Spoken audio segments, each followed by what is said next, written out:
आपको देना है। परीक्षित महाराज ने कहा ठीक है महाराज, पूछिए, आता होगा तो जरूर बताएंगे। तो श्री सुखदेव जी महाराज कहते सुनो, एक हम आपको कहानी सुना रहे हैं। सुखदेव जी महाराज कहते एक बार की बात है, एक राजा, बड़ा प्रतापी राजा था, बड़ा वीर राजा था, जंगल में शिकार खेलने के लिए गया और शिकार खेलते खेलते जंगल में इतना शिकार के पीछे भागता भागता मग्न हो गया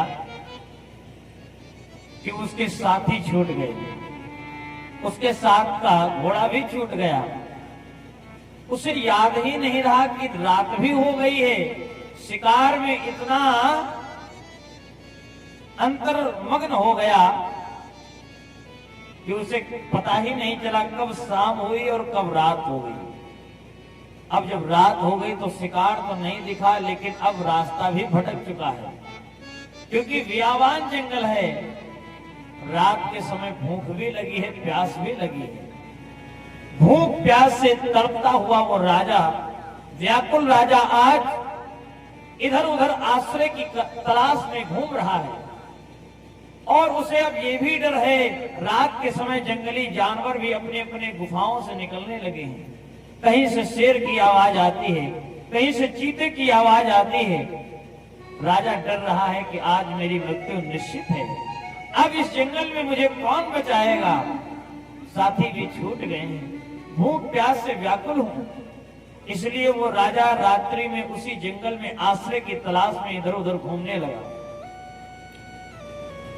राजा घूम रहा था तो तब तक उसने देखा दूर एक झोपड़ी में एक दीपक टिमटिमा रहा है, जल रहा है। राजा के मन में एक आशा की किरण जगी कि शायद मुझे यहाँ पर आश्रय मिल सकता है, कोई ना कोई इंसान जरूर रहता है, नहीं तो ये दीपक नहीं जलता। राजा धीरे धीरे उस जगह पर पहुंचा, झोपड़ी के पास। झोपड़ी में दरवाजा लगे थे। बुलाया राजा ने कि ए झोपड़ी के महात्मा, आप मुझे रहने का आश्रय दे दें। मैं भूख प्यास से व्याकुल हूं, मेरे प्राणों पर आज बन पड़ी है, मेरे साथी छूट गए हैं, मेरा घोड़ा भी छूट गया है, और अगर आप मुझे आश्रय नहीं देंगे तो आज मैं मारा जाऊंगा। इसलिए मेरा निवेदन है कि आप मुझे अपनी झोपड़ी में शरण दें। झोपड़ी के अंदर से आवाज आई कि नाना भैया, हम किसी को शरण नहीं देते इस जंगल में।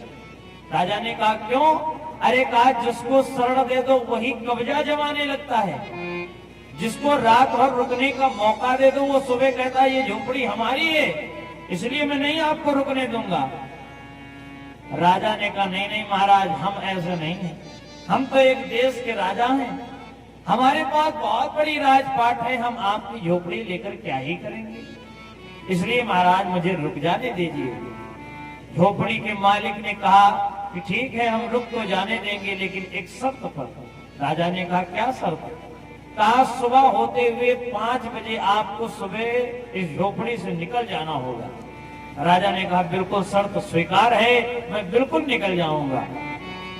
राजा ने शर्त स्वीकार कर ली। दरवाजा खुला ही था। उस व्यक्ति ने कहा दरवाजा खुला है, अंदर आ जाइए। आज जब राजा ने दरवाजा खोल करके अंदर गया तो देखता क्या है, उस झोपड़ी में बड़ी दुर्गंध आ रही है। वो झोपड़ी किसी महात्मा की नहीं है, कहा वो झोपड़ी किसी बहेलिया की है। वहां शिकारी रहता है, जिसने कई जानवरों को मार करके उसके मांस इधर उधर झोपड़ी में टंगे हुए थे, और वो बूढ़ा हो चुका था, कमजोर भी बहेलिया हो गया था, इसलिए उसी कुटिया में मलमूत्र का भी त्याग करता था। एक तो मांस के लोथड़े हैं और दूसरा मलमूत्र भी उसी में त्याग करता है, इसलिए बड़ी दुर्गंध आ रही है। राजा ने कहा क्यों रे, तू इसी झोपड़ी की बात कर रहा था कि मैं रुकने नहीं दूंगा, मेरी झोपड़ी पर कब्जा कर लेता। अरे मेरे प्राणों पर ना पड़ पड़ी होती तो इस दुर्गंध वाली जगह में मैं एक सेकंड नहीं रुकता, एक रात की क्या बात है। बहेलिया ने कहा राजन, बहस करने का समय नहीं है, इसका फैसला तो सुबह होगा कि ये दुर्गंध है या सुगंध है। सुखदेव महाराज कहते हैं कि रात बीती, वो राजा उसी में था, लेकिन सुबह हुई तो क्या होता है, बहेलिया कहता है कि जाओ अब हमारी झोपड़ी से निकलो, 5 बज गए हैं। राजा कहता है नहीं जाएंगे, अब तो हमको ये इतनी सुंदर लग रही है, यही मेरा घर है, यही मेरा परिवार है, अब तो इसमें मेरी बबूती है। अब बहेलिया और राजा का झगड़ा होने लगा। क्यों? कहा वो राजा जो था, जो रात में उसको दुर्गंध लग रही थी, उस दुर्गंध में रहते रहते सुबह उसको वही दुर्गंध सुगंध जैसी मालूम पड़ने लगी।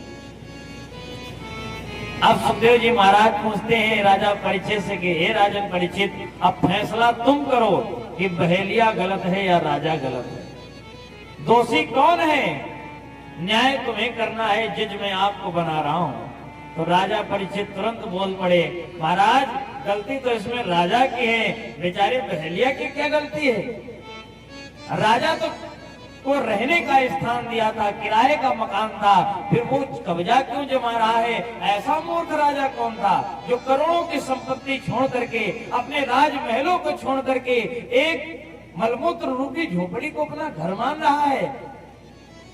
सुखदेव जी महाराज हंसने लगे और कहा, राजन क्या कह रहे हो, वो मूर्ख राजा कौन है?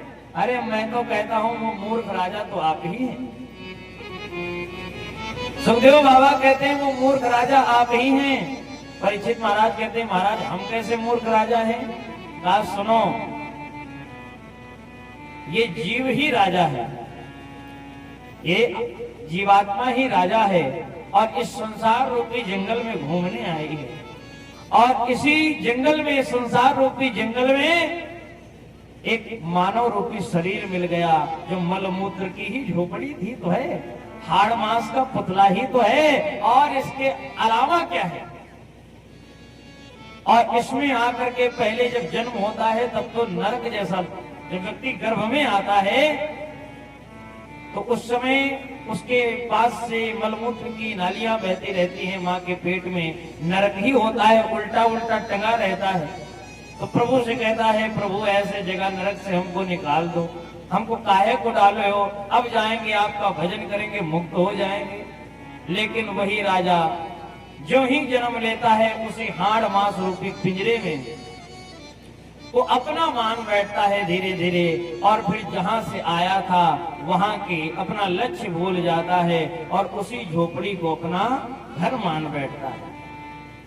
इसलिए सुखदेव बाबा कहते हैं कि माया के वो पुजारी आगे की कुछ खबर कर, इस घर से और बढ़कर एक दूसरा भी घर है। इसलिए राजन, भगवान ने, जैसे आपने देखा होगा एक खिलौना होता है, खिलौना पहले